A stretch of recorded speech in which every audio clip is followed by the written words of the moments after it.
Welcome back to another episode of the Acastus Asterius. I'm Brian the Builder, and in this episode, I will be completing the entire diorama base.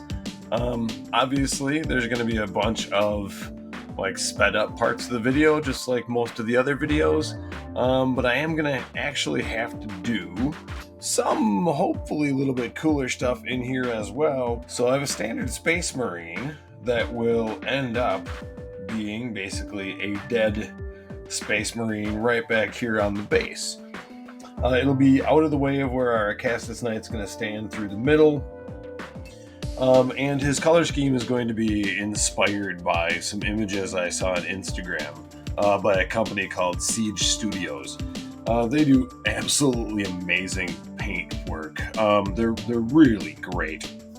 And they recently posted some Ultramarines that have really cool red weapons that I've never seen anyone paint bolters red with Ultramarines before. Seen plenty of the red helmets with the white stripe on the captains, but the red weapons are unique. So I'm gonna basically use that color scheme to have a dead Space Marine. And while theirs are absolutely painted to a parade quality, mine's going to be dirty, beaten, and, killed. So, and you can see on the base as well, there's some piles of cork. Those cork piles will be covered eventually once the Gorilla wood glue is dry.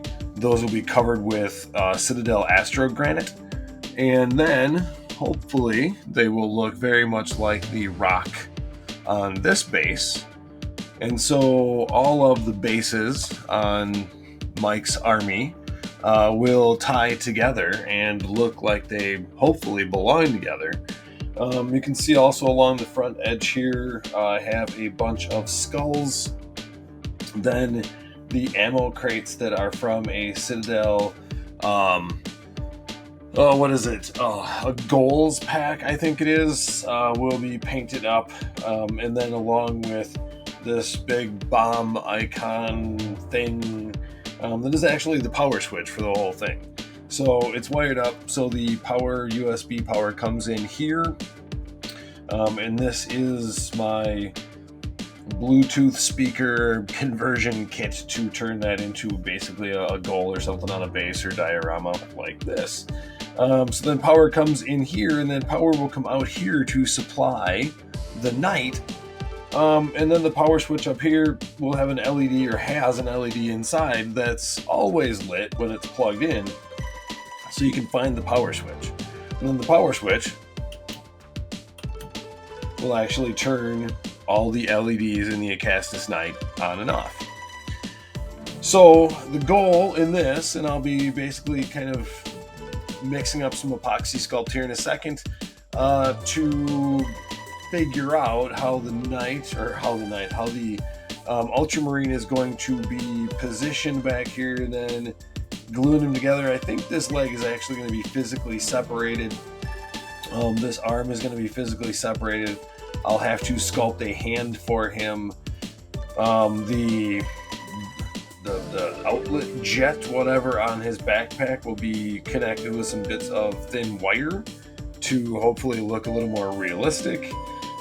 Inside the cavity of his arm opening here, I'm going to sculpt what hopefully looks like muscle, bone, meat, something that looks like the arm was ripped off from inside there. And then this arm will be basically, I think, kind of placed across the body, so you can see the kind of Imperial Eagle on there, and then the red will really pop along with that. One of the knees, I believe the right knee will be painted white, along with the red and white helmet, the red bolter, the full rest of the blue uniform. He should look really cool when he's all done. The little side arm will be sitting here next to him somewhere. And then hopefully, it'll go along with the story that our Acastus Knight is protecting this ammo slash power generator depot. And this Ultramarine was essentially blown away as he came to attack and steal power or weapons from the ammo depot. At least that's the idea of the story I have in my head while I'm working on this. And I kind of like the idea that there's a story behind it. And that way, as people look at it, hopefully there's a story that kind of registers in their mind as well.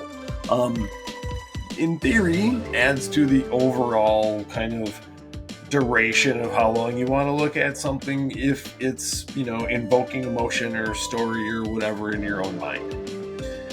All right, so enough talking. Let's get to it. All right, so I have a chunk of epoxy sculpt, and we're just going to start kind of mashing that into the arm socket here.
All right, well, I gotta say, I think that actually turned out. Let's see if we can actually get a close up. That as a fist that's going to be laying on the ground actually turned out oddly well. So the little detail there really is going to work great as a Dead Space Marine arm and hand. So with that laying on the ground and all of the nice detail painted, that should look really cool. I'm going to have to let it set just a little longer before I can actually kind of work a little more detail on our hip area here, because that's awfully bulky and strange right now. If you could see underneath there, it would be really odd. So I'll let that set up just a little bit longer, and therefore I will be right back to work on that. All right, so a lot can happen in a crossfade. So as you can see, I have primed things gray. I did only bother priming one side. The other side's still black. It really doesn't matter the way it's going to be displayed on the base and glued down. You're never going to see the other side anyway. So this gives it a bit more, even I guess, of a zenithal highlight. And being painted McCrag blue, it's going to be good. So all of the bits that have been sculpted look good. I did add a bit of a hip pad on that side to give it a bit more detail to kind of cover up some of just the mess under there. This hand actually looks great, but if you compare it to this hand, it's considerably too big. I don't think you're going to notice once it's all painted up and everything. And the detail came out great. Just scale is far harder to maintain when hand sculpting bits and pieces at this size, at least for me. So in the long run, I really feel like taking the time in 3ds Max to go in and actually sculpt some dead Space Marine / not real Space Marines, but my homage to Space Marines. But having some dead guys that I can pose and print out for, this purpose will actually make things a lot cooler. I even went in and actually had to cut this wrist apart to bend the arm just a little bit further. And it's just all that kind of stuff to pose him in the pose that I want, to have him laying on the ground the way that I want. Being able to do it in 3D is just, I don't know, for me, easier. There are some amazing sculptors out there that do all of this incredibly fast and high quality. And honestly, I feel like the hand I sculpted looks like a really good hand. The unfortunate thing is it's just a little too big. So I'm not going to worry about that, actually. And we're just going to move on. So at this point, I'm pretty much just going to paint all of the pieces. Well, actually, first, I'm going to get the arm attached. I want to get this arm to really look like it's kind of crossing over in front of the body. And it'll help hide some of just kind of the messy stuff under there that's not really needing to be sculpted well. So once that arm's across there, hopefully you won't see much of that at all. And it'll kind of give a more interesting highlight point with the gold of the eagle on there, or the Aquila. So once that's all painted up with the red of the weapon and the gold of the Aquila on there, it'll look hopefully like really cool, and you won't even look at all at what's underneath it. And then hopefully with fleshy bits and bone bits sticking out in other places, it'll just be a really kind of interesting little detail point at the back of the diorama. So, all right, let's get this arm attached.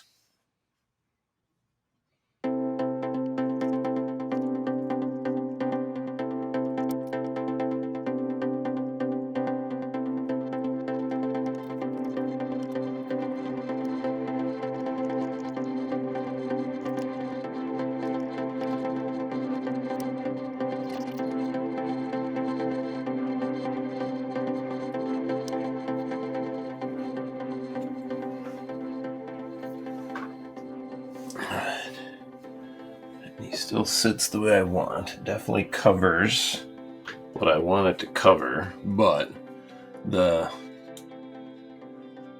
glue is definitely not solid at this point.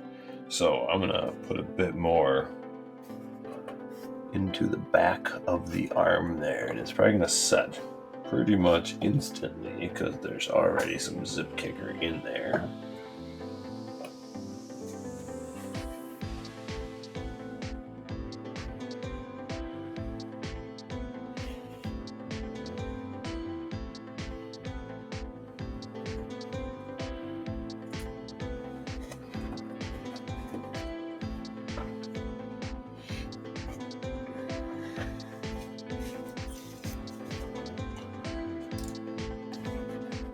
And the way that sits, it's a little off from where it should be, but once he's dead and on the ground and that's kind of more up against the pipes on the base, you're never gonna be able to tell.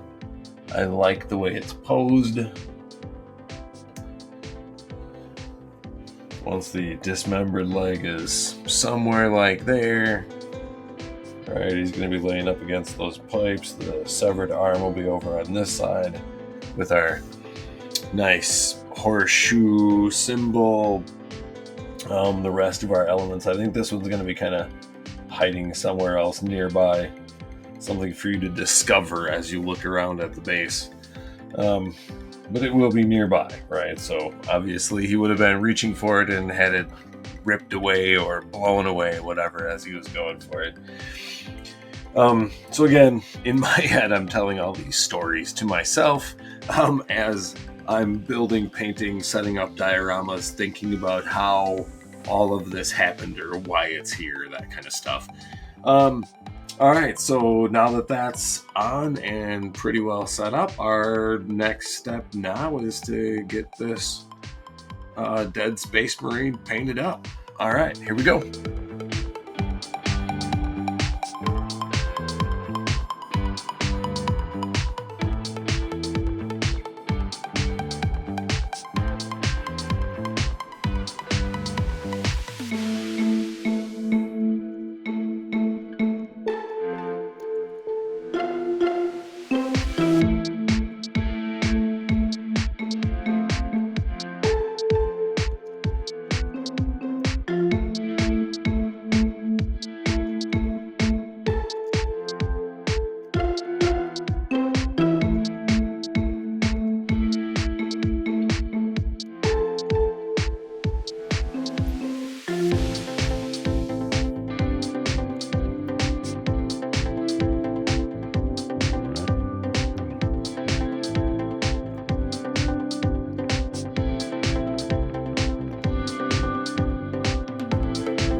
All right, so you want to start that with micro set. And then you don't really need to let it dry. I like to add a nice heavy coat of micro sol right over the top. Now, I want to get that into position since I just pushed it around a little.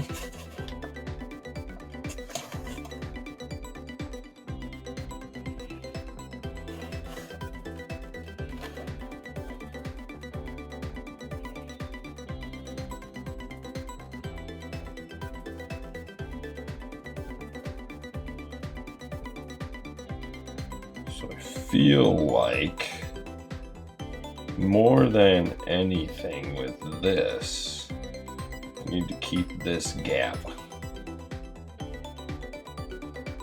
So I'm gonna try to make sure that stays without any wrinkle. And the microsol will help dissolve the decal and help it settle down. Here, I want to try to, yeah, I think that alignment feels like it's more where it should be. All right, now with this, we do need to let it sit for a bit. Let the microsol do its job, then we'll come back and end up adding several more coats until that decal settles down. So that one, you're just gonna have to be patient and let it go. And then after it's nice and smooth and flat on the surface, you wanna go ahead and actually coat it with a couple coats of clear coat. And then probably a final coat of matte varnish to make sure it's sealed in there completely, and then it'll never come off. So after about 3, maybe 4 more applications of the microsol, and just gently pushing down the wrinkles, there are no wrinkles left. So you basically want to wait for each kind of coating of the microsol to mostly dry. And so, I mean, it's a couple minutes between. It's not terrible, but you are going to have to be patient if you want to do decals over odd surfaces and actually have them like meet the surface and not look like decals. That at this point looks like it's painted on. So before that can actually get any Nuln oil on it, it's going to have to set up though for a little bit longer.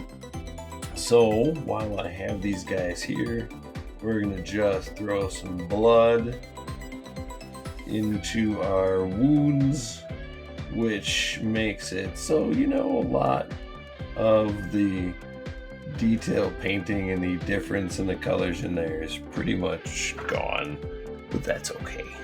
I know it's there. All right, and anyone who watches the video will know it's there.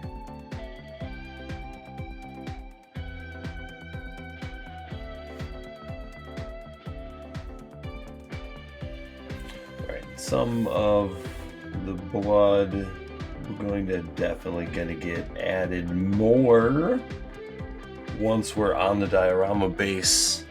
We'll see, we'll kind of beat them up a little bit more once we're over there. I had even put out some mid-tone blues and some highlight blue colors on my wet palette, thinking I was going to give this guy, you know, a whole lot more detail in his paint job, but really, you know, I think for an ultramarine that's been on the battlefield and is dead, he would basically be the blue Space Marine armor and then weathered. So I think the Nuln oil getting down into those cracks and crevices looks pretty great. And once the base is painted and he's glued onto the base. If he needs a little highlight, we'll see.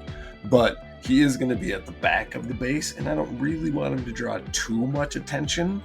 But he should be one of those cool little discoveries as you look around and see him back there. All right, so that is it for our Space Marine for now. I'm going to be moving on to the armor crates here in just a sec. All right, so obviously onto the ammo crates. Just need to grab these by the bottom here.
It'd be the giant tracer round.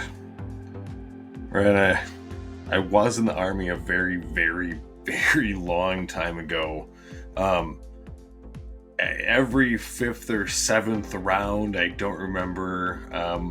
Probably a lot of you military buffs out there can give me a lot of crap in the comments because I was in the army and don't remember exactly.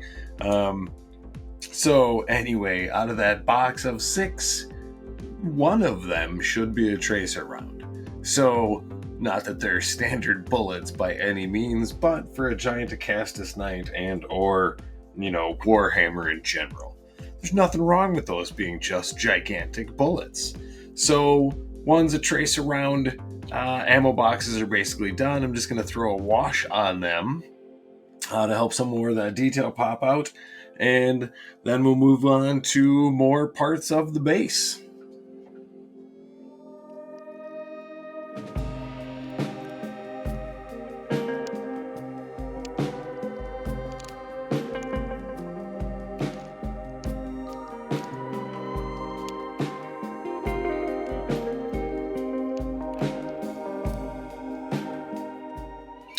Alright, well, after that sets for just a little bit, I'm going to come back and actually do a bit more Nuln Oil around the outsides of those ammo crates. And then they'll be set up and ready to go. And once then the base is painted, they can be glued on. So I'm just going to basically coat the entire outside of my little cork piles with astro granite, and hopefully I have enough. Ooh, I don't think I do. Just got a nice texture for making it look stone-like.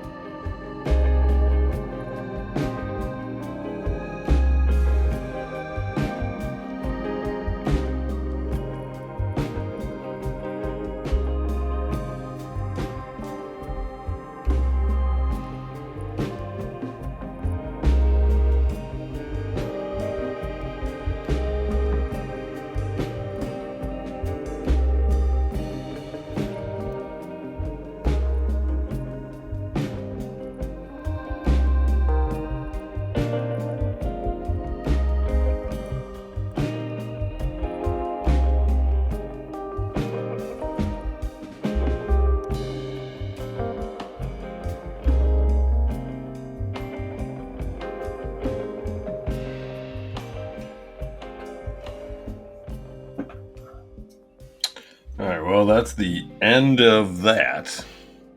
I'm not getting any more out of there. Last of it's pretty crusty. So, fortunately, the gods of diorama building have smiled upon me, and there was actually, essentially, barely enough, thanks to being able to scrape some of the chunks off the sides. I was able to coat both of those piles pretty well. As that dries, it should actually leave me a nice texture that once it's got some paints and washes on it, should look very rocky and tie in with the other bases that are part of this Iron Warriors collection.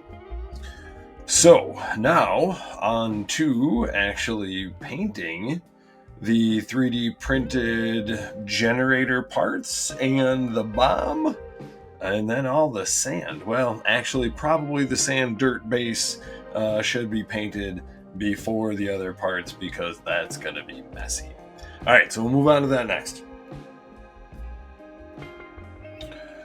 So I ended up using some Sterling Battlemire to work around the edge and kind of make sure that all the cork was filled in.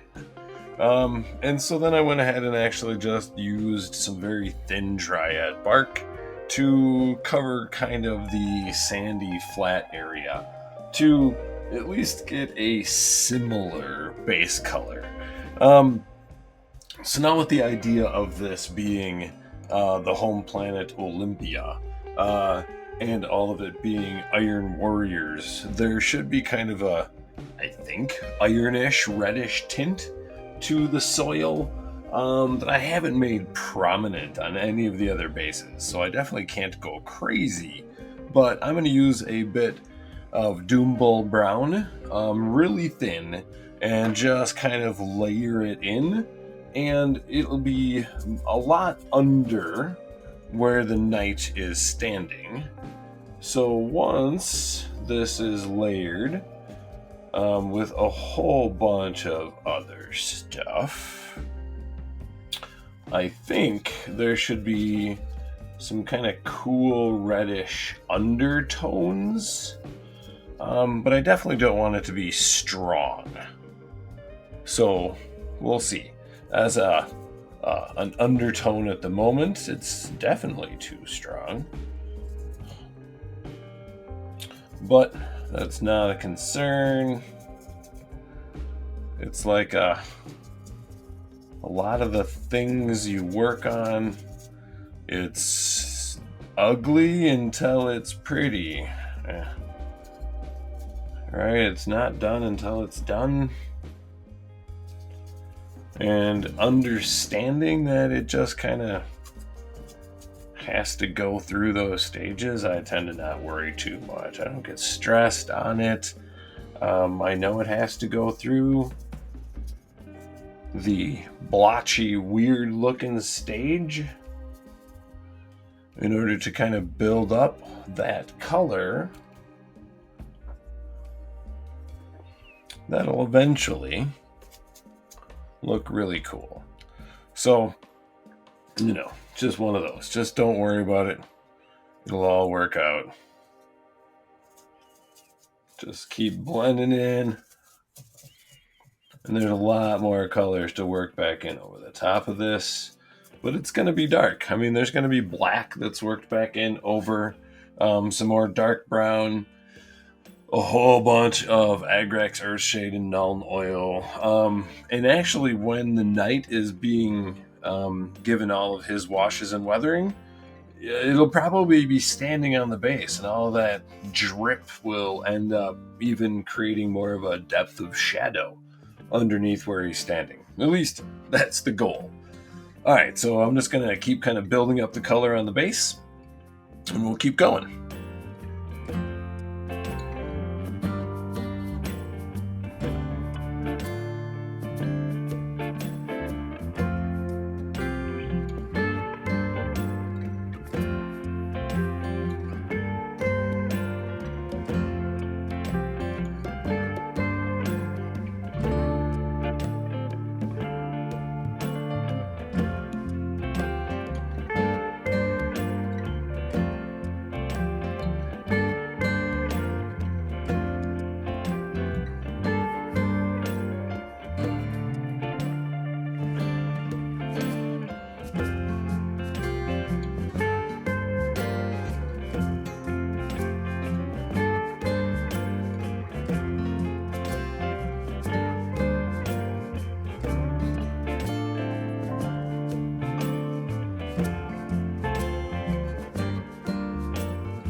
Right, as you can see there, I finished painting up all the elements of the power station. So the power input point right there has most of the wiring on one half painted red with copper wires, and then the other wires are black with silver, black casings or black shielding with silver wires. So when you go to plug it in, the red and black should be pretty obvious as to which side goes to which. Then around here, this would be the point that power goes from here, then out to the Acastus Knight. And I attempted to paint up these three, cylinders basically that I put on there to look like capacitors. So they're just black circles with kind of silver ends, right? Look like capacitors, kind of. And again, right, there's black detailing on this half and red detailing on this half.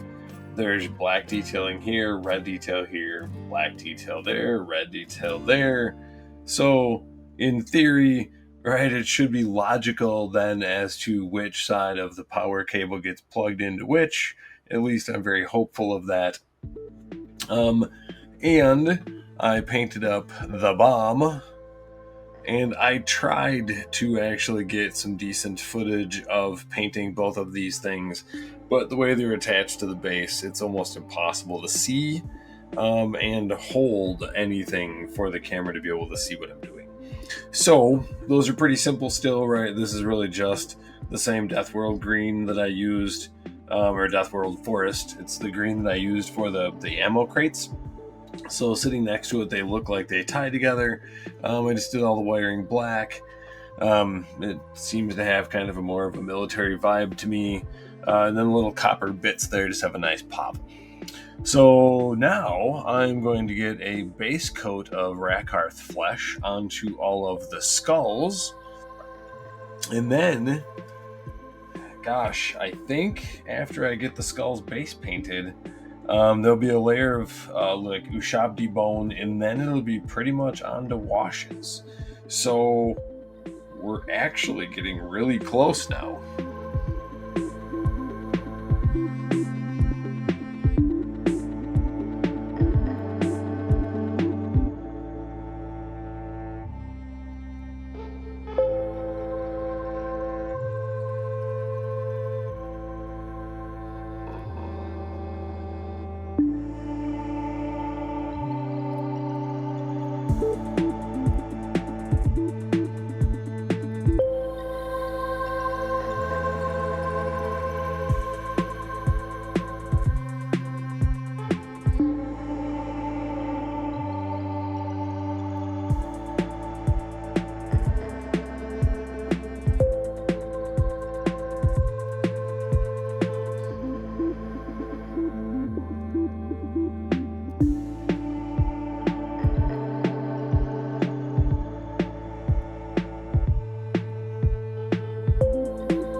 With a couple of the basic washes on, the dead marine ready to go, the ammo crates ready to go, our bomb looking nice and dirty now, the skull's looking pretty darn good. The rocks need a little bit more. The ground needs a little bit more, but I probably won't mess with the rocks or the ground until I start getting the washes onto the night, because I think my base colors for the ground are actually really good. So I think, other than, and I'm not going there quite yet, the diorama base is ready for the knight to receive his weathering before the diorama base actually gets the final pieces glued together. So, if you're interested in any of the pieces, like the elements that surround the Bluetooth speaker and make up my little power generator, please check out my Etsy page, and you can also check things out on Patreon. All of the STL files will be available. So thanks for watching. I'll see you in the next one.